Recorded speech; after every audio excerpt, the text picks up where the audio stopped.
الحمدللہ رب العالمین والصلاة والسلام علی سیدنا و سید الانبیاء والمرسلین وعلی آلہ واصحابہ واتباعہ اجمعین،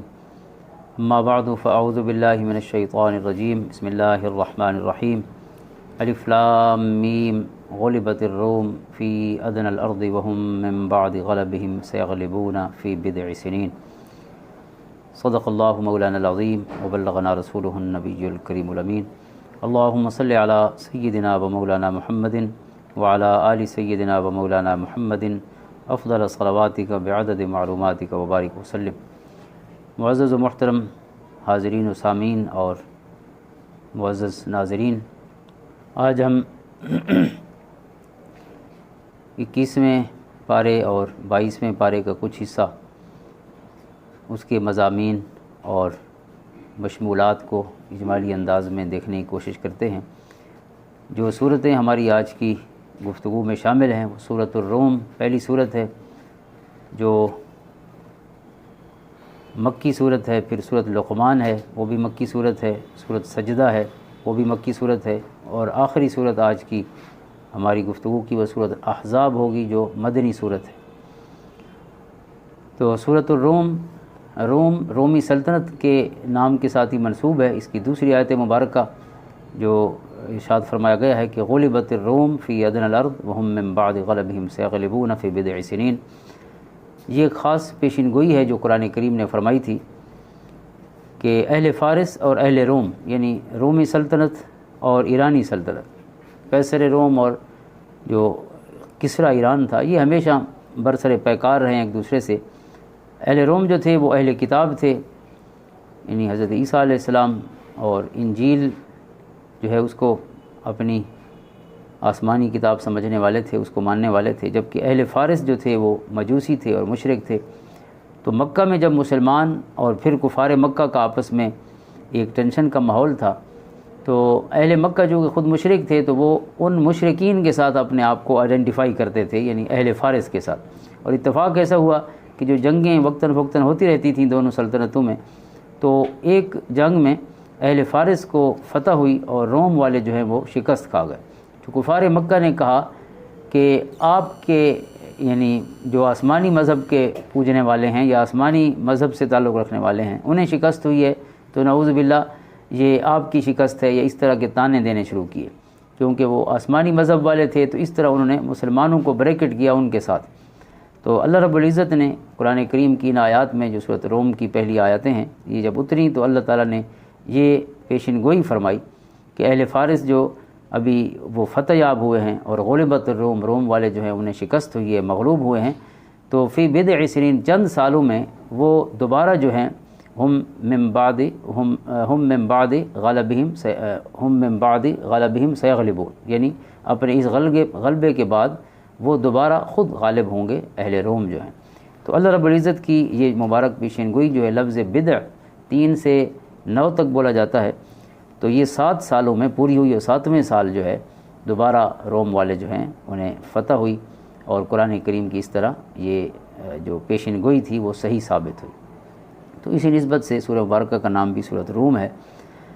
اور گزشتہ ہماری گفتگو میں تذکیر باعلیٰ اللہ کے باب میں سورۃ النحل کا ذکر ہوا تھا کہ سب سے زیادہ اللہ تعالیٰ کی نعمتوں کا ذکر جو ہے اس سورہ مبارکہ میں فرمایا گیا ہے۔ تو یہ سورت بھی اس کے بعد یوں سمجھیے کہ تذکیر باعلیٰ اللہ، اللہ تعالیٰ کی نعمتوں کے ذکر میں یہ بھی پھر یعنی جو باقی صورتیں ان کے مقابلے میں ایک امتیازی شان رکھتی ہے سورۃ روم بھی۔ اللہ تعالیٰ نے اپنی توحید پر بہت سے دلائل بیان فرمائے۔ وَمِنْ آیَاتِهِ أَنْ خَلَقَكُم مِّن تُرَابٍ، کہ اللہ تعالیٰ کی نشانیوں میں سے یہ ہے کہ اس نے تمہیں مٹی سے پیدا فرمایا اور پھر تمہیں بشر بنایا۔ پھر اللہ کی نشانیوں میں سے یہ ہے کہ اس نے تمہیں جوڑے جوڑے بنایا، لِتَسْكُنُوا إِلَيْهَا، تاکہ تم آپس میں میاں بیوی کے اس رشتے میں سکون حاصل کرو۔ اللہ نے تمہارے درمیان محبت رکھی اور رحمت رکھی اس رشتے میں۔ اللہ کی نشانیوں میں سے یہ ہے خلق السماوات والارض واختلاف السنتکم والوانکم، زمین و آسمان کی جو تخلیق ہے اللہ کی نشانی ہے، تمہاری زبانوں کا اختلاف اللہ کی نشانی ہے، تمہارے مختلف رنگ اللہ کی نشانی ہے، کہ سب انسان برابر ہیں لیکن شکلیں نہیں ملتی، رنگ نہیں ملتے آپس میں، اور پھر زبانیں مختلف بولتے ہیں۔ ومن آیاتہ منامکم باللیل والنہار وابتغاؤکم من فضلہ، رات کو تمہاری نیند بھی اللہ کی نشانی ہے، دن کو روزگار کا تلاش کے لیے جو اللہ نے بنایا ہے وہ بھی اللہ کی نشانی ہے، اس طرح رات اللہ کی نشانی ہے۔ ومن آیاتہ ان تقوم السماء والارض، زمین و آسمان جس انداز میں کھڑے ہوئے ہیں یہ بھی اللہ تعالیٰ کی نشانی ہے۔ وَلَهُ الْمَثَلُ الْأَعْلَىٰ فِي السَّمَاوَاتِ وَالْأَرْضِ، رب کائنات کی زمین و آسمان میں کئی مثالیں ہیں جو سوچنے سمجھنے والوں کو دعوت نظارہ دے رہی ہیں۔ اسی طرح آگے پھر اس سورہ مبارکہ میں مزید اللہ تعالیٰ کی نشانیاں بیان ہوئی ہیں، تو یہ پوری سورہ مبارکہ اللہ تعالیٰ کی نشانیوں کی طرف، خصوصاً اللہ تعالیٰ کی نعمتوں کی طرف اور اس کے جو آثار ہیں قدرت کے جو چاروں طرف زمین اور آسمان میں ہر آنکھ والے کو نظارے کی دعوت دے رہے ہیں، تو اللہ تعالیٰ نے ان کی طرف خصوصاً توجہ مبذول کرائی ہے۔ چند آیات اور ہم اسی حوالے سے دیکھ لیتے ہیں۔ مثلاً آگے ایک آیت میں فرمایا اللہ الذی خلقکم ثم رزقکم ثم یمیتکم ثم یحییکم، اللہ وہ ہے کہ جس نے تمہیں پیدا فرمایا، جس نے رزق دیا، جو تمہیں پھر موت عطا فرمائے گا، پھر نئی زندگی عطا فرمائے گا۔ پھر فرمایا ومن آیاتہ، اللہ تعالیٰ کی نشانیوں میں سے یہ ہے ان یرسل الریاح مبشرہ، کہ اللہ تعالیٰ خوشخبری دینے والی ہوائیں بھیجتا ہے جو بتاتی ہیں کہ ان قریب ولیذیقکم من رحمتہ، اللہ تعالیٰ اپنی رحمت کا مزہ عطا فرمانے والا ہے۔ ولتجری الفلک بامرہ، اللہ کے حکم سے ہی کشتی جو ہے وہ پانی میں تیر رہی ہوتی ہے۔ ولتبتغوا من فضلہ، اور تم اللہ ہی کے فضل سے تلاش کرتے ہو اپنا رزق۔ اللہ الذی یرسل الریاح، پھر فرمایا اللہ تعالیٰ ہی ہے جو ہوائیں بھیجتا ہے۔ فتثیر سحابا، اور وہ بادلوں کو چلاتی ہیں ہوائیں، یعنی ایک جگہ سے دوسری جگہ، جہاں اللہ تعالیٰ چاہتا ہے وہاں بادلوں کو لے جاتی ہیں۔ فیبسطہ فی السماء کیف یشاء، جیسے رب چاہتا ہے اسے پھیلا دیتی ہیں۔ ویجعلہ کسفا، اور پھر اللہ تعالیٰ اس بادل کے ٹکڑے ٹکڑے فرما دیتا ہے۔ فطر الودق یخرج من خلالہ، اور اب دیکھتے ہیں کہ اس کے درمیان سے پانی نکلتا ہے بارش کی صورت میں۔ اور پھر آگے آیت ہے فانظر الی آثار رحمت اللہ، اللہ تعالیٰ کی رحمت کے آثار ملاحظہ تو کرو۔ کیف یحیی الارض بعد موتہا، وہ کیسے ویرانی اور بنجر ہونے کے بعد اور مردہ ہونے کے بعد زمین کو نئی زندگی عطا فرماتا ہے۔ ان ذالک لمحیی الموتیٰ، اسی طرح اللہ تعالیٰ جو ہے مردوں کو زندہ فرمانے والا ہے، جو ایک دفعہ قبر میں پہنچیں گے پھر اللہ تعالیٰ اللہ یبدأ الخلق ثم یعیدہ، دو دفعہ اس سورہ مبارکہ میں فرمایا وہو الذی یبدأ الخلق ثم یعیدہ، اللہ تعالیٰ ہی نے پہلی دفعہ ہر چیز کو وجود عطا فرمایا اور وہی دوبارہ اس کو وجود عطا فرمائے گا، خصوصاً انسانوں کو، یعنی مرنے کے بعد اور قبر میں جانے کے بعد پھر بعث، یہ بعث کا ذکر جو ہے سورہ مبارکہ کے آخر میں پھر فرمایا گیا۔ وقال الذین اوتوا العلم والایمان لقد لبثتم فی کتاب اللہ الی یوم البعث فہذا یوم البعث ولکنکم کنتم لا تعلمون، یوم بعث جو ہے دوبارہ اللہ کی بارگاہ میں اٹھنے کا جو دن ہے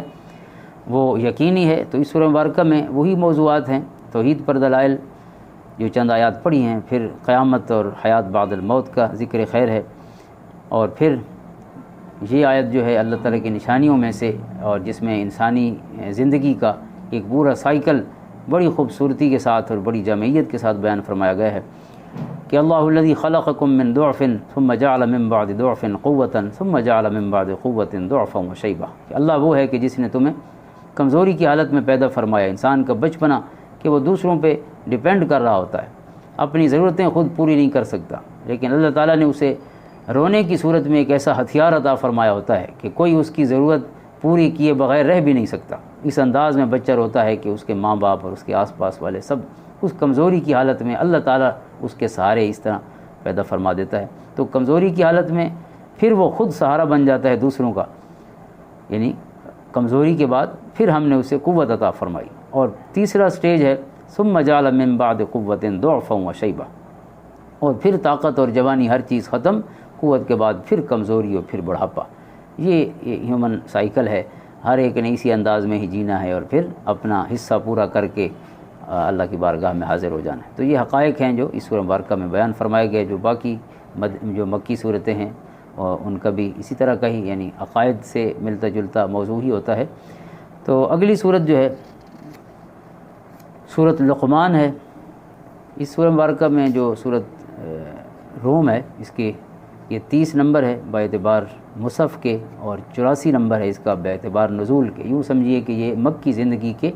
تقریباً آخری دنوں میں یہ نازل ہوئی ہے، چونکہ 86 صورتیں مکہ میں نازل ہوئی ہیں معروف قول کے مطابق۔ اور پھر سورۃ لقمان یہ 31 نمبر ہے اس کا باعتبار مصحف کے، اور آسمان سے اترنے کی ترتیب میں یہ 57 ہے، یعنی یہ سورت روم سے پہلے نازل ہوئی۔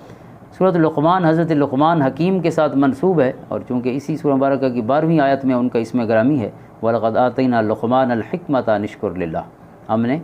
لقمان کو حکمت عطا فرمائی تھی۔ یہ بھی مکی صورت ہے، موضوعات اسی طرح عقائد سے ریلیٹڈ ہیں، لیکن اس کی مختلف چیز یہ ہے کہ حضرت لقمان حکیم جو تھے انہوں نے نصیحتیں فرمائیں اپنے بیٹے کو، اور اللہ تعالیٰ کو وہ نصیحتیں اتنی پسند آئیں کہ اللہ نے انہیں اپنی وحش بنا دیا، قیامت تک کے لیے قرآن کا حصہ بن گئے۔ وَإِذْ قَالَ لُقْمَانُ لِابْنِهِ وَهُوَ يَعِظُهُ يَا بُنَيَّ لَا تُشْرِكْ بِاللَّهِ، حضرت لقمان اپنے بیٹے کو نصیحت فرما رہے تھے، یعنی قرآن کریم نے بالکل ایک منظر ہمارے سامنے اوپن کیا ہے کہ باپ بیٹا بیٹھے ہیں، اور باپ جو ہیں وہ اپنے بیٹے کو نصیحتیں فرما رہے ہیں، جیسے باپ جو اپنے بیٹے کی اچھی زندگی اور اچھے مستقبل کے لیے متفکر ہوتے ہیں، تو وہ اچھی نصیحتیں اپنے تجربات کی روشنی میں، اپنے علم کی روشنی میں، جس کو وہ خیر سمجھتے ہیں وہ نصیحتیں ان تک پہنچاتے ہیں۔ تو اللہ تعالیٰ نے جس کو وزڈم اور دانائی عطا فرمائی تھی، تو اس کی باتیں بھی ظاہر ہے بہت ہی حکمت بھری ہیں، اور کتنی حکمت ہے کہ اللہ تعالیٰ نے قیامت تک کے لیے انہیں محفوظ فرما دیا۔ تو وہ جو باتیں باپ اپنے بیٹے سے ارشاد فرما رہا تھا، مختصراً ہم ان کا ذکر کر دیتے ہیں، ویسے یہ تو پڑھنے والی آیات ہیں ساری۔ تو سب سے پہلے انہوں نے شرک سے منع کیا اپنے بیٹے کو، پھر ماں باپ کے ساتھ نیکی کا حکم دیا، اور پھر صغیرہ و کبیرہ گناہوں سے اجتناب کا، یا بنیہ انہا ان تک مثقال حبۃ من خردل فتکن فی صخرۃ او فی السماوات او فی الارض یأت بها اللہ، بیٹا یاد رکھنا اگر چھوٹے سے چھوٹا عمل بھی ہوا اور کسی چٹان کے اندر بھی ہوگا، یعنی نہ کہیں سے روشنی کا راستہ ہے نہ ہوا کا راستہ ہے، لیکن آپ کا عمل اتنا بھی اگر چھپا ہوا یا آسمانوں کی گہرائیوں میں ہوا یا زمین کی پہنائیوں میں ہوا، تو فرمایا یأتی بہ اللہ، یہ مت سمجھنا کہ وہ عمل گم ہو جائے گا، اللہ تعالیٰ اسے لے آئے گا تمہارے سامنے۔ جب آپ نے اپنے ہر عمل کو یقیناً دیکھنا ہے تو پھر اتنا بے فکر تو نہیں جینا چاہیے، پھر تو انسان کو اپنے ہر قدم پہ سوچنا چاہیے کہ میں کدھر یہ قدم اٹھانے لگا ہوں۔ پھر فرمایا اگلی آیت میں نماز قائم کرنے کا حکم دیا بیٹے کو، پھر نیکی کا حکم دینا، امر بالمعروف کا، پھر نہی عن المنکر کا کہا، پھر صبر کی تلقین کی، چونکہ یہ صورتیں جو ہیں خصوصاً حضور علیہ الصلوۃ والسلام اور آپ کے غلاموں کو صبر کی تلقین کے لیے مکی صورتوں میں زیادہ یعنی ارشادات عطا فرمائے گئے، انبیاء کا ذکر کر کے بھی، اس کے بغیر بھی، وَاصْبِرْ عَلَىٰ مَا أَصَابَكَ، جو تکلیف آ جائے تو اس پر صبر کریں۔ اور رب کائنات نے بظاہر ان تکالیف سے ہی اپنی محبتوں کا، اپنی خیر کا، اپنی رضاؤں کا راستہ اور منظریں انسان کے لیے آسان فرمانا ہوتی۔ پھر فرمایا وَلَا تُصَعِّرْ خَدَّكَ لِلنَّاسِ، لوگوں سے تکبر کرتے ہوئے چہرہ نہ پھیرنا۔ اللہ تعالیٰ کو لوگوں کے ساتھ جینا پسند ہے، اللہ کو لوگوں سے الگ ہو جانا پسند نہیں۔ یہ بڑی حکمت کی بات ہے کہ اللہ تعالیٰ نے ہمارے ساتھ جن رشتوں کو جوڑا ہے، جن تعلقات کو، جن پڑوسیوں کو جوڑا ہے، ہم کہیں کہ یہ بھی برا ہے اور یہ بھی برا ہے اور وہ بھی برا ہے، تمام سے الگ ہو جائیں، رشتوں سے الگ ہو جائیں، دوستوں سے الگ ہو جائیں، تو یہ اللہ کا پسندیدہ راستہ نہیں۔ آقا کریم علیہ الصلوۃ والسلام فرماتے ہیں کہ جو مومن اللہ کے بندوں کے ساتھ مل کے رہتا ہے اور پھر یصبر علی آذاہم، ان کی تکلیفوں پر صبر کرتا ہے، ظاہر ہے مل کے وہی رہ سکتا ہے جس نے صبح شام برداشت کرنا ہے، اپنے گھر میں بھی اونچی نیچی برداشت کرنی ہے، دوستوں میں بھی برداشت کرنی ہے۔ اگر ہر جگہ اینٹ کا جواب پتھر سے دے گا تو پھر تو زندگی جو ہے وہ یعنی جینے کے قابل بھی نہیں رہے گی، مشکل ہوتی چلی جائے گی۔ تو اس لیے حضور فرماتے ہیں کہ جو اس انداز میں جیتا ہے اس مومن سے کہیں بہتر ہے جو لوگوں کو چھوڑ کر کہیں جنگل میں جا بسے اور پھر وہاں اللہ کی عبادت کر رہا ہو۔ تو اللہ کے بندوں کے درمیان رہ کر ان کی تکالیف جو ان کی طرف سے آئیں، اونچی نیچی بات ہو جائے، اس پر جو صبر ہے اور برداشت ہے اور جو معافی ہے، فرمایا وہ مومن عظیم تر ہے۔ تو ان آیات میں بھی اسی کا فرمایا گیا لا تصعر خدک للناس، لوگوں کو چھوڑ نہ دو، لوگوں کے ساتھ رہ کے جینا سیکھو، ان کی بری باتیں جو ہیں ان پہ صبر کرنا سیکھو اور معاف کرنا سیکھو۔ اور فرمایا کہ اکڑ کے نہ چلنا، لا تمشی فی الارض مرحا، اور وقصد فی مشیک، یعنی جیسے باپ اپنے بیٹے کو چھوٹی چھوٹی باتوں کی تلقین کر رہے ہوتے ہیں تو انہیں کہتے ہیں کہ چلنا بھی تمہارا میانہ روی سے ہونا چاہیے، نہ بھاگم بھاگ چلو کہ عجیب و غریب لگو لوگوں کو، نہ اتنے سستی سے چلو کہ لوگ بور ہو جائیں تمہارے ساتھ والے، بلکہ درمیانی رفتار۔ اور وغضض من صوتک، اپنی آواز کو بھی ہمیشہ دھیما اور درمیانہ رکھو، آواز بھی بہت اونچی نہ رکھو۔ چیخنا جو ہے یہ اللہ کے رسولوں کی اور اللہ تعالیٰ کی محبوب انداز اور طریقہ اور سنت نہیں ہے۔ حضور علیہ السلام کے بارے میں حضرت عائشہ صدیقہ رضی اللہ عنہا فرماتی ہیں کہ آپ نے کبھی بھی چیخ کر اور زور سے گفتگو نہیں فرمائی، نہ بازاروں میں نہ گھر میں، بڑے دھیمے انداز میں اور محبت کے انداز میں آپ گفتگو فرمانے والے تھے۔ تو یہ نصیحتیں جو حضرت لقمان حکیم نے اپنے بیٹے کو فرمائیں، اور اللہ تعالیٰ نے وہ تمام نصیحتیں اور حکمت بھرے بول جو ہیں قیامت تک کے لیے محفوظ فرما دی۔ اور پھر اللہ تعالیٰ کی قدرت پر دلائل بھی اس سورہ مبارکہ میں بھی ہیں۔ اور آخری آیت جو ہے ان اللہ عندہ علم الساعہ وینزل الغیث ویعلم ما فی الارحام، اللہ تعالیٰ کی جو مبارک صفات ہیں اس کی قدرت کی وہ بیان فرمائی گئی ہیں کہ قیامت کا علم حقیقتاً اللہ ہی کے پاس ہے، اور رحموں کے اندر وہی جانتا ہے کہ کیا ہے، یعلم ما فی الارحام، اور وینزل الغیث وہی بارشوں کے فیصلے فرماتا ہے، وما تدری نفس ماذا تکسب غدا، کوئی نہیں جانتا کہ کل وہ کہاں اس کے لیے کیا ہوگا، وما تدری نفس بأی ارض تموت، نہ کوئی یہ جانتا ہے کہ کہاں اسے موت آنی ہے، ان اللہ علیم خبیر، وہی ہے علم والا اور وہی ہے حکمتوں والا۔ اس سے اگلی سورت سجدہ ہے جو 32 نمبر سورہ ہے اور 75 باعتبار نزول کے اس کا نمبر ہے، اس کے 30 آیات اور 3 رکوع ہیں۔ اس سورہ مبارکہ کی خصوصیت یہ ہے کہ سجدہ کی نسبت سے، چونکہ اس کی آیت نمبر 15 میں سجدہ ہے، سجدے کی آیت ہے، تو اسی نسبت سے نام سورۃ سجدہ ہو گیا۔ آقا کریم علیہ السلام اس کو جمعہ کے دن صبح کی نماز میں اکثر تلاوت فرماتے ہیں، پہلی رکعت میں یہ سورہ مبارکہ اور دوسری میں سورۃ الانسان یا سورۃ الدہر، هل اتى علی الانسان حین من الدہر لم یکن شیئا مذکورا، یہ آقا کریم علیہ السلام کی سنت ہے جمعہ کے دن یہ 2 سورتیں صبح کے فرائض میں ادا فرمانا، تلاوت فرمانا۔ اور پھر اس کے جو مشمولات ہیں مکی صورتوں والے ہی ہیں، قرآن کریم کے ذکر سے یہ سورہ مبارکہ بھی شروع ہوئی، اس سے پہلے بھی قرآن کریم ہی کے مبارک ذکر سے، الف لام میم تنزیل الکتاب، یہ ہم بھی تنزیل الکتاب ہے، وہاں تلک آیات الکتاب الحکیم ہے سورۃ لقمان۔ اور پھر اللہ تعالیٰ کی تخلیق اور اس کی ربوبیت پر دلائل ہیں، مومنین اور مجرمین کی دنیا اور آخرت کے احوال ہیں، اور اہل ایمان کی صفات ہیں کہ تتجافی جنوبہم عن المضاجع یدعون ربہم خوفا وطمعا، ایمان والے وہ ہیں کہ جن کے پہلو جو ہیں بستروں سے جدا ہو جاتے ہیں اور وہ امید اور خوف کی کیفیت میں اپنے رب کو یاد کرتے رہتے ہیں، رب کی عبادت کرتے ہیں، اسے پکارتے ہیں۔ ومما رزقناہم ینفقون، جو اللہ نے دیا ہے اس رزق میں سے اللہ کے راستے میں خرچ کرتے ہیں۔ اور یہاں ایک قرآن کریم کا سوال ہے اور بڑا جھنجھوڑنے والا ہے، افمن کان مؤمنا کمن کان فاسقا، کیا تمہارے کاغذوں میں مومن اور فاسق برابر ہیں، یعنی نیکوکار اور گناہ گار؟ یعنی ہم عموماً مساوات کی بات کرتے ہیں، کوئی شک نہیں قرآن نے ہی مساوات کا درس دیا، انا خلقناکم من ذکر و انثی، سب کا باپ بھی ایک ہے اور سب کی ماں بھی ایک ہے، لہٰذا وہ جو دنیاوی حوالے سے ہم طبقاتی تقسیم کرتے ہیں، قرآن اور اسلام اس کی اجازت تو نہیں دیتا، لیکن عمل کے باب میں اور کیریکٹر اور کردار کے باب میں بھی ایک ہی سمجھنا، سب کا ایک جیسا ہی ووٹ ہونا، یہ بھی شریعت مطہرہ اس کو بھی سپورٹ نہیں کرتی۔ تو قرآن فرماتا ہے فمن کان مؤمنا کمن کان فاسقا، ایک نیکوکار شخص ہے اور ایک گناہ گار ہے، تم کہو گے دونوں برابر ہیں، کیونکہ دونوں کی 2 ٹانگیں ہیں اور 2 ہاتھ ہیں اور 2 آنکھیں ہیں، اسٹرکچر جو انسانی باقی جسمانی خصوصیات ہوتی ہیں وہ سب ایک جیسی ہیں، کیریکٹرسٹکس، وہ بندے بھی ایک جیسے ہیں، فرمایا نہیں۔ جو ایمان والے اما الذین آمنوا وعملوا الصالحات فلہم جنات المأوى نزلا بما كانوا يعملون واما الذین فسقوا فمأواہم النار، ایک وہ ہیں جن کے لیے دوزخ تیار ہے اور ایک وہ ہیں جن کے لیے باغات انتظار کر رہے ہیں۔ تو آپ کے خیال میں یہ دونوں برابر ہیں؟ یعنی کردار جو ہے ان اکرمکم عند اللہ اتقاکم، وہ فیصل ہے، وہ یعنی فیصلہ کرتا ہے کہ اللہ کی بارگاہ میں کون کس مرتبے میں، کردار جو ہے اور زندگی تقوی۔ حضرت موسیٰ علیہ السلام کا ذکر خیر بھی سورہ مبارکہ میں ہے، اور آقا کریم علیہ السلام اور ان کی جو رسالت ہے اس میں مشابہت بیان فرمائی گئی ہے اسی انداز میں جیسے باقی گزشتہ اقوام کے حالات میں اور انبیاء کرام کے ذکر خیر میں ہوتی ہے۔ اگلی صورت جو آج کی ہماری آخری سورہ مبارکہ ہے، اور کہنا چاہیے last but not the least, کیونکہ یہ تمام قرآن جو ہے متشابہ ہے، سب سٹینڈرڈ اور معیار میں اور اہمیت میں ایک جیسا ہی ہے، لیکن یہ سورت احزاب جو ہے آپ کو پتہ ہے کہ مکی صورتوں کے مقابلے میں جو پھر مدنی صورتیں ہیں ان میں احکام ہوتے ہیں، ان میں احکام شرعیہ اور جینے کے اصول طریقے معاشرت تعلیم فرمائی جاتی ہے۔ تو سورت احزاب جو ہے کئی حوالوں سے بہت اہمیت رکھتی ہے، یہ اس میں احزاب کا ذکر ہے۔ احزاب کہتے ہیں ایلائڈ فورسز کو، یعنی متحدہ جو فوجیں تھیں مسلمانوں کے خلاف 5 ہجری میں، سارا عرب اکٹھا ہو کے اس میں بنو کنانہ تھے، بنو غطفان تھے، کفار مکہ کی سربراہی میں 10,000 کا تقریباً لشکر جو ہے مدینہ طیبہ پہ حملہ آور ہوا،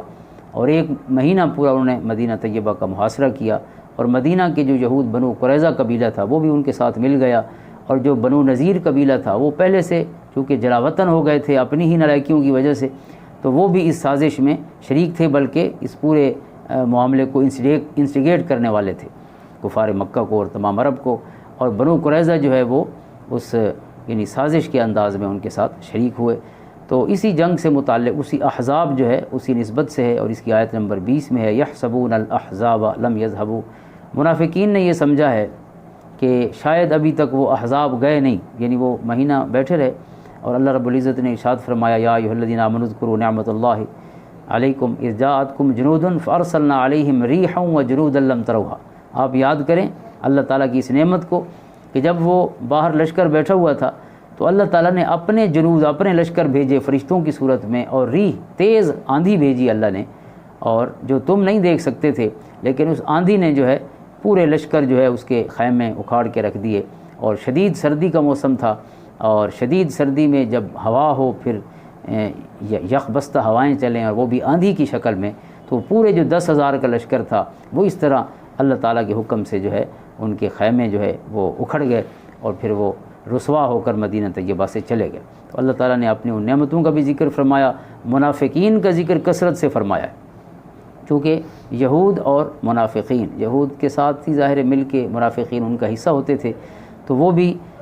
مسلمانوں کی یعنی شکست پر خوش ہونے والے تھے، تو اللہ تعالیٰ نے ان کے کردار کو بھی واضح فرمایا، اور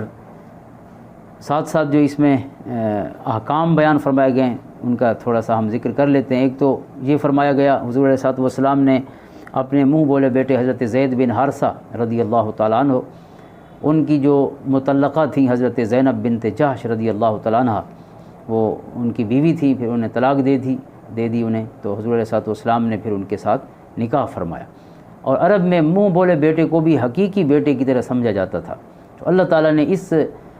یعنی حکم کی وضاحت کے لیے اپنے محبوب علیہ الصلوۃ والسلام کی سنت عطا فرمائی کہ زوجنا، کہا ہم نے آپ کا نکاح ان کے ساتھ کیا، تاکہ یہ مسئلہ ہمیشہ کے لیے ختم ہو جائے کہ منہ بولا ہوتا ہے، حقیقی بیٹا نہیں ہو سکتا۔ اس لیے اس سورہ مبارکہ کے شروع میں ہی فرمایا گیا کہ آپ کے بیٹے وہی ہیں جو آپ کے اور آپ کی یعنی گھر والیوں کے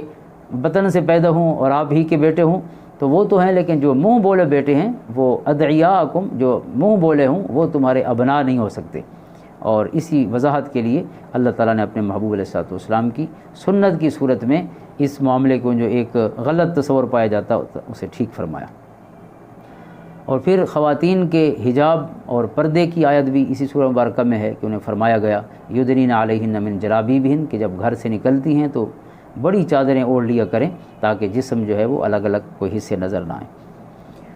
اور زہار کا حکم اس میں ہے، اس کی تفصیل تو ہم آگے کریں گے انشاءاللہ، زندگی باقی تو صورت ممتحنہ میں صورت مجادلہ میں جہاں شروع کی آیات میں پھر تفصیلی حکم آیا ہے۔ ازواج مطہرات جو ہیں رضوان اللہ تعالیٰ علیہم اجمعین، رضوان اللہ تعالیٰ علیہن اجمعین، تمام کی تمام ازواج مطہرات حضور علیہ الصلوۃ والسلام کی گھر والیاں، قرآن نے فرمایا کہ وہ مومنوں کی مائیں ہیں، النبی اولیٰ بالمؤمنین من انفسہم وازواجہ امہاتہم، اللہ کے پیارے نبی صلی اللہ علیہ وسلم فرمایا وہ جانوں سے بھی بڑھ کے مومنوں کے مالک ہیں، اولیٰ بمعنی مالک اور متصرف، یعنی مومن کو اپنی جان پر اتنا اختیار نہیں جتنا اللہ کے رسول صلی اللہ علیہ وسلم کو اس کی جان پر اختیار حاصل ہے۔ اور ایک قرب کا معنی ہے، ایک محبوب کا معنی ہے، اولیٰ کے بڑے معنی فرمائے گئے ہیں، تو ہر معنی میں اللہ کے رسول صلی اللہ علیہ وسلم کو وہ عظمت اور شان اور ایک ایمان والے کے ساتھ وہ قرب کا مقام حاصل ہے کہ کوئی اور اس قرب پہ نہیں پہنچ سکتا۔ اور اس سورہ مبارکہ میں آقا کریم علیہ الصلوۃ والسلام کی مبارک صفت خاتم النبیین، کہ آپ تمام رسولوں کو نبیوں کو ختم فرمانے والے ہیں، ولیکن رسول اللہ و خاتم النبیین، وہ بیان فرمائی گئی ہے۔ اور رسول علیہ الصلوۃ والسلام نے کئی احادیث میں اس مبارک لفظ کی خود وضاحت فرمائی ہے، اس لیے اگر کوئی شخص تعویل کی کینچیوں سے قدر کے اس کا کوئی نیا معنی نکالنا چاہے تو وہ گمراہ اور زندیق تو ہو سکتا ہے، لیکن وہ قرآن کریم کا کوئی شارح اور مفسر نہیں ہو سکتا۔ حضور علیہ الصلوۃ والسلام کی مقررات شامل کر کے 210 کے قریب احادیث ہیں، اور مقررات ہٹا کے 50 احادیث ہیں، جن میں آقا کریم علیہ الصلوۃ والسلام نے وضاحت سے فرمایا کہ انا خاتم النبیین لا نبی بعدی، میں نبیوں کے سلسلے کو ختم فرمانے والا ہوں اور میرے بعد کوئی نبی نہیں آئے گا۔ اب اس میں ایک تو ہمارے نقلی دلائل ہیں، قرآن و حدیث کے دلائل ہیں، اور ایک ہمارے دلائل ہیں جو بالکل عقلی انداز ہے۔ یہ نیا نبی کیوں آتا؟ نبی ایسا کوئی عام کام نہیں کہ بس آتے رہیں روٹین میں۔ نبی کی جب ضرورت ہوتی ہے تو اللہ تعالیٰ دنیا کو محروم نہیں رکھتا، اور اگر ضرورت نہ ہو تو اللہ تعالیٰ عطا نہیں فرماتا۔ تو دنیا کی اگر تاریخ دیکھیں نبوت کی، عقلی انداز میں بھی ہر بندہ سمجھ سکتا ہے، بالکل وہ کامن سینس ہے کہ نبی اس وقت نئے کی ضرورت ہے کہ اگر پہلے کوئی نبی موجود ہو اور اس کا زمانہ محدود ہو، یعنی 1 صدی تک ایک نبی ہو یا 50 سال تک ایک نبی ہو، جیسے پہلے نبی ان کا زمانہ محدود ہوتا، تو جیسے ہی وہ لیپس ہوگا زمانہ جو ہے تو نئے نبی کی ضرورت ہوگی، چونکہ زمانہ ہی ختم ہو گیا، صدی ختم ہو گئی۔ اور دوسرا یہ ہے کہ اس کا ایریا محدود ہو، یعنی ایک بستی کا ایک نبی ہے، ایک ضلع کا دوسرے کا دوسرا، جیسے ہی وہ ایریا ختم ہوگا تو نبی کی نبوت وہاں لیپس ہو جائے گی، نئے نبی شروع ہوگا۔ جیسے حضرت ابراہیم علیہ السلام کا ذکر پچھلی صورتوں میں گزرتا رہا ہے، حضرت لوط علیہ السلام چاچا بھتیجا بھی ہیں اور دونوں اکٹھے نبی بھی تھے، بلکہ وہ فرشتے جو حضرت لوط علیہ السلام کی قوم پر عذاب دینے کے لیے آئے، وہ فرشتے پہلے حضرت ابراہیم کے پاس آئے، انہوں نے سمجھا مہمان ہیں تو انہوں نے ان کے لیے بچڑا ذبح کیا، اور جب وہ کھا نہیں رہے تھے تو حضرت ابراہیم علیہ السلام قرآن کریم میں ہے سورۃ ہود میں کہ آپ تھوڑے ڈر گئے کہ یہ کون ہیں جو کھاتے نہیں، تو انہوں نے کہا کہ آپ ڈرے نہیں، ہم اللہ کے فرشتے ہیں اور ہم آئے ہیں حضرت لوط علیہ السلام کی قوم، ان پر اللہ تعالیٰ کا وعدہ پورا ہو گیا اس کے لیے۔ تو حضرت ابراہیم علیہ السلام نے سفارش بھی فرمائی کہ آپ مہربانی کریں انہیں معاف کر دیں، تو انہوں نے کہا کہ نہیں، اب اللہ کا حکم اتر چکا ہے۔ یہ تفصیل سورۃ ہود میں، آگے بھی ہوگی، سورۃ ذاریات میں بھی ذکر موجود ہے۔ تو حضرت ابراہیم علیہ السلام اور حضرت لوط علیہ السلام ایک ہی وقت ہے، دونوں نبی ہیں۔ حضرت عیسیٰ اور حضرت یحییٰ علیہ السلام کا ذکر اکٹھا ہوا ہے اکثر مقامات پر، خصوصاً سورۃ آل عمران میں بھی اور اس کے بعد پھر سورۃ مریم میں بھی۔ تو دونوں یعنی خالہ زاد بھائی بھی ہیں اور دونوں نبی بھی ہیں۔ تو اگر ایریا محدود ہو تو پھر بھی ظاہر ہے نئے ایریے کے لیے نیا نبی چاہیے ہوگا، دوسری چیز ہو گئی۔ تیسری چیز یہ ہے کہ ایک نبی موجود تو ہے لیکن اس کی شریعت نامکمل ہو، کہ شریعت جو ہے وہ پوری نہیں کرتی تمام جو زندگی کے معاملات ہیں، لہٰذا ہمیں نئی روشنی چاہیے، تو ایک چیز ہو گئی۔ اور پھر چوتھی چیز یہ ہے کہ وہ مکمل تو ہو لیکن کسی وجہ سے محفوظ نہ ہو، کہ نبی کو کتاب تو دی گئی تھی جیسے قرآن نے ذکر کیا تورات کا اور انجیل کا اور زبور کا، کہ لیکن محفوظ نہیں رہی، انہوں نے اپنے طور پہ ایڈیشن اور ڈیلیشن کر دیے، کوئی چیزیں نکال دیں، کوئی ڈال دیں۔ تو یہ 4 چیزیں ہیں، اور ایک 5ویں چیز ہے کہ نبی خود عرض کرے اللہ کی بارگاہ میں کہ اے اللہ میری مدد کے لیے کسی کو نبی مقرر فرما، جیسے حضرت موسیٰ علیہ السلام کا ذکر خیر ہے کہ اے اللہ میرے بھائی ہارون کو میرے ساتھ نبی مقرر فرما، تاکہ میں فرعون کے دربار میں جاؤں تو میرے ساتھ یہ ایک مومن کی صورت میں ہو۔ تو سورۃ طٰہٰ میں نے اس کو ذکر فرمایا کہ رب اشرح لی صدری ویسر لی امری واحلل عقدۃ من لسانی یفقہوا قولی واجعل لی وزیرا من اہلی ہارون اخی اشدد بہ ازری واشرکہ فی امری کی نسبحک کثیرا ونذکرک کثیرا، ہم دونوں مل کر آپ کی تسبیح بیان کریں اور تیرا ذکر خیر کرتے رہیں۔ تو اب یہ 5 صورتیں دیکھیں، جہاں تک خود مانگنے کا تعلق ہے اللہ کی بارگاہ سے، حضور علیہ السلام نے ایسا کوئی سوال نہیں فرمایا، لہٰذا وہ ختم ہو گیا۔ حضور علیہ السلام کا زمانہ محدود نہیں ہے، قل یا ایھا الناس انی رسول اللہ الیکم جمیعا، لہٰذا نہ زمانہ محدود ہے اور نہ علاقہ محدود ہے، وہ دونوں چیزیں ختم ہو گئے۔ اور چوتھی چیز کہ حضور علیہ السلام جو ہیں آپ کی جو تعلیمات ہیں وہ نامکمل ہوں، تو قرآن نے خود کہہ دیا الیوم اکملت لکم دینکم واتممت علیکم نعمتی ورضیت لکم الاسلام دینا۔ اور 5ویں آخری چیز یہ ہے کہ مکمل تو ہیں لیکن اب محفوظ نہ ہوں، تو قرآن نے کہا انا نحن نزلنا الذکر وانا لہ لحافظون۔ ان قطعی دلائل کے بعد اب جو بھی آئے گا وہ کذاب تو ہو سکتا ہے لیکن وہ کوئی نبی اور رسول نہیں ہو سکتا، تو اللہ تعالیٰ نے یہ واضح فرمایا۔ اور پھر اسی سورہ مبارکہ میں حضور علیہ السلام کی بارگاہ میں درود پاک کی کثرت کا حکم فرمایا گیا، ان اللہ وملائکتہ یصلون علی النبی یا ایھا الذین آمنوا صلوا علیہ وسلموا تسلیما۔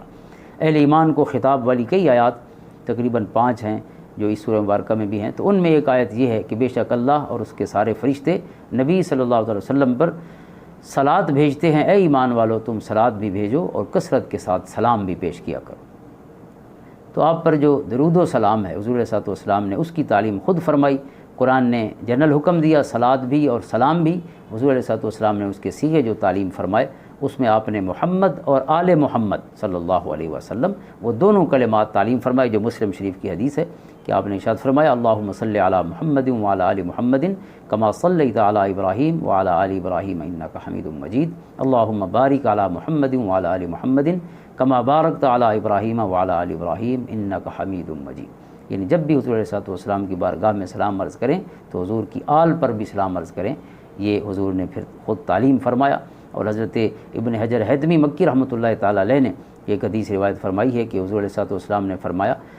کہ مجھ پر صلاۃ بطرا یعنی ناقص درود نہ بھیجا کرو. صحابہ نے عرض کی یا رسول اللہ صلی اللہ علیہ وسلم آپ پر ناقص درود کیا ہے؟ مس صلاۃ البطرا. تو حضور نے فرمایا کہ تم کہو اللہم صلی علی محمد اور خاموش ہو جاؤ، بلکہ قولو اللہم صلی علی محمد وعلی آل محمد. اور انہی مبارک آیات میں آقا کریم علیہ السلام کی ازواج مطہرات کا ذکر خیر ہے، ان کا مقام و مرتبہ. یا نساء النبی لستن کاحد من النساء، اے حضور کی گھر والیاں کائنات کی کوئی عورت تمہارے شان کو اور تمہارے مرتبے کو نہیں پہنچ سکتی، تم باقیوں کی طرح نہیں ہو، تم یعنی ممتاز ہو اور منفرد ہو، یعنی ایک خاص امتیازی شان رکھتی ہو، اس وجہ سے کہ تمہیں حضور علیہ السلام کا قرب اور حضور کی نسبت عطا ہوئی. اور پھر وہ آیت کریمہ جس میں حضور کی ازواج مطہرات بھی شامل ہیں، چونکہ انہی کے ذکر خیر کے درمیانی وہ آیت ہے. اور خصوصاً پھر مسلم شریف کی حدیث اور دیگر کتب میں کہ حضور علیہ السلام نے اپنے اہل بیت اطہار کے چند مخصوص ہستیوں کو بھی ایک چادر کے اندر شامل کر کے فرمایا اللہم ہؤلاء اہل بیتی. اور وہ آیت کریمہ ہے انما یرید اللہ لیذھب عنکم الرجس اہل البیت ویطہرکم تطہیرا. اللہ تعالیٰ یہ ارادہ فرماتا ہے کہ تم سے ہر قسم کا رجس اور ہر قسم کی ناپاکی دور فرما دے اور تمہیں پاک کرنے کا، اچھی طرح پاک کرنے کا، چادر تطہیر عطا فرمانے کا ارادہ فرماتا ہے. تو وہ حضرت ام سلمہ رضی اللہ تعالیٰ عنہا سے، حضرت زید بن ارقم سے، کئی صحابہ سے، صحابیات سے حدیث پاک مروی ہے کہ آقا کریم علیہ السلام نے خصوصاً ایک چادر لی، اس چادر میں آپ نے بلایا حضرت فاطمہ الزہرا رضی اللہ تعالیٰ عنہا کو، پھر حضرت امام حسن کو، حضرت امام حسین کو اور حضرت علی اور مرتضیٰ رضی اللہ تعالیٰ عنہ ہستیوں کو اس کے اندر شامل کر کے پھر آپ نے فرمایا اللہم ہؤلاء اہل بیتی. تو یہ سب ہستیاں اس میں شامل ہیں، ازواج مطہرات بھی شامل ہیں. اور پھر جن ہستیوں کو خصوصاً آپ نے چادر کے اندر داخل کیا اس کی کئی حکمتیں بیان فرمائی گئی ہیں. اور ایک بڑی حکمت یہ ہے کہ چونکہ لفظ اہل بیت کا تھا، جبکہ حضرت علی کا اور حضور کی شہزادی کا گھر الگ تھا، یعنی اگر اس کو فزیکلی بیت سکنا کے طور پہ دیکھیں تو وہ گھر الگ تھا، یہ گھر الگ تھا.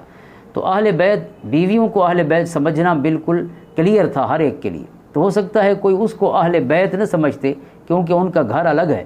تو اس لیے خصوصاً آقا کریم علیہ السلام نے انہیں چادر کے اندر داخل کر کے یہ وضاحت فرما دی کہ وہ بھی اس مبارک وعدے کا حصہ ہے. تو اس اور کئی حکمتیں ہیں جو مفسرین نے اس پہ بیان فرمائی ہیں. تو بہرحال یہ وہ ہستیاں ہیں جن کے لیے قرآن کریم نے صلاۃ اور بھیجنے کا حکم فرمایا. اور حضور علیہ السلام چونکہ قرآن کے مبین ہیں، قرآن کے شارح ہیں، اور آپ نے فرمایا کہ مجھ پر اور میری آل پر درود پاک جو ہے اس انداز میں بھیجا جائے، اور پھر سلام بھی کثرت سے بھیجا جائے. اور درود پاک وہ وظیفہ ہے کہ جس سے بڑھ کے ایک امتی کے لیے اور کوئی وظیفہ نہیں ہو سکتا. حضور علیہ السلام کے قرب کا، اللہ کے قرب کا، اپنی اصلاح کا. کیونکہ آقا کریم علیہ السلام فرماتے ہیں کہ جس نے مجھ پر ایک دفعہ درود پاک پڑھا اللہ اس پر 10 دفعہ رحمت نازل فرماتا. اور پھر فرمایا اس کے 10 گناہ معاف کیے جاتے ہیں، اس کے 10 درجات بلند کیے جاتے ہیں. تو آپ خود اندازہ کریں کہ ایک دفعہ اللہ کی بارگاہ میں درود پاک کی قبولیت کا اندازہ کریں کہ ایک دفعہ آپ نے حاضری دی ہے، اللہ نے 10 رحمتیں نازل فرمائی. اور پھر وہ اللہ کی رحمتیں پتہ نہیں کیا کیفیت ہے ان کی، جو اللہ تعالیٰ کرم فرماتا ہے، پھر درجات کی بلندی، پھر گناہوں کی معافی. تو یہ ساری چیزیں جو ہیں اس میں، اور پھر حضور علیہ السلام کے مبارک تعظیم اور آپ کا ادب اور آپ کے گھر میں داخل ہونے کے مبارک آداب بھی اس سورہ مبارکہ میں تعلیم فرمائے گئے. دیگر صورتوں میں بھی ہیں، اور اس میں خصوصاً جب آقا کریم علیہ السلام کا نکاح ہوا حضرت زینب بنت جحش سے تو حضور نے ولیمہ فرمایا. ایک تو ولیمہ ثابت ہوتا ہے اس احکام شریعہ کے باب میں، ایک حکم شرعی کہ شادی کے ساتھ ولیمہ کرنا چاہیے. اور پھر ولیمہ جو ہے حضور علیہ السلام نے جب اپنے غلاموں کو بلایا تو وہ ذرا وقت سے پہلے آ گئے، اور پھر وقت کے جو کھانا کھانے کا ٹائم تھا اس کے بعد بھی بیٹھے رہے. تو اللہ تعالیٰ نے اپنے محبوب کے غلاموں کو آداب مجلس محمدی علی صاحب حضرات والسلام تعلیم فرمائے. یا ایھا الذین آمنوا لا تدخلوا بیوت النبی الا ان یؤذن لکم الی طعام غیر ناظرین اناہ، کہ ایک تو جب بلائیں تو آؤ، اور پھر الی طعام غیر ناظرین اناہ، ایسا نہ ہو کہ تم برتنوں کو دیکھتے رہو کہ کھانا پک رہا ہے، نہیں، جب تیار ہو جائے دسترخوان پہ چن دیا جائے اسی وقت آؤ. اور اس کے بعد فَإِذَا طَعِمْتُمْ فَانْتَشِرُوا، جب کھا لو تو پھر اٹھ جاؤ، کیونکہ ان ذالکم کان یؤذی النبی فیستحیی منکم، ہمارے پیارے نبی صلی اللہ علیہ وسلم کو یہ چیز تکلیف دیتی ہے، لیکن آپ حیا فرماتے ہیں کہ کیسے کہیں کہ چلے جاؤ آپ، لیکن اللہ تعالیٰ حق ارشاد فرمانے سے حیا نہیں فرماتا. پھر حضور علیہ الصلوۃ والسلام کی ازواج مطہرات کے حوالے سے یہ خصوصی ان کی شان بیان کی گئی کہ آپ کے وصال کے بعد بھی کوئی ان سے نکاح نہیں کر سکتا. شروع میں کہا گیا امہاتہم، کہ ایمان والوں کی مائیں ہیں، اور آخر میں سورہ مبارکہ کی یہ تھرڈ لاسٹ رکوع میں یہ حکم بھی عطا فرما دیا گیا کہ ان کے ساتھ کوئی امتی نکاح نہیں کر سکتا حضور علیہ السلام کے وصال کے بعد بھی، ان کی اس خاص شان اور نسبت کی وجہ سے. اللہ تعالیٰ ہمیں قرآن کریم کا فہم عطا فرمائے، اپنے محبوب علیہ السلام کا ادب نصیب فرمائے، اور رب کائنات آپ کی بارگاہ میں کثرت کے ساتھ درود پاک کے تحفے پیش کرنے کا شرف نصیب فرمائے. اللہم صلی علی محمد وعلی آل محمد کما صلیت علی ابراہیم وعلی آل ابراہیم انک حمید مجید. اللہم بارک علی محمد وعلی آل محمد کما بارکت علی ابراہیم وعلی آل ابراہیم انک حمید مجید. بارک اللہ لی ولکم فی القرآن العظیم ونفعنی وإیاکم بالآیات والذکر الحکیم.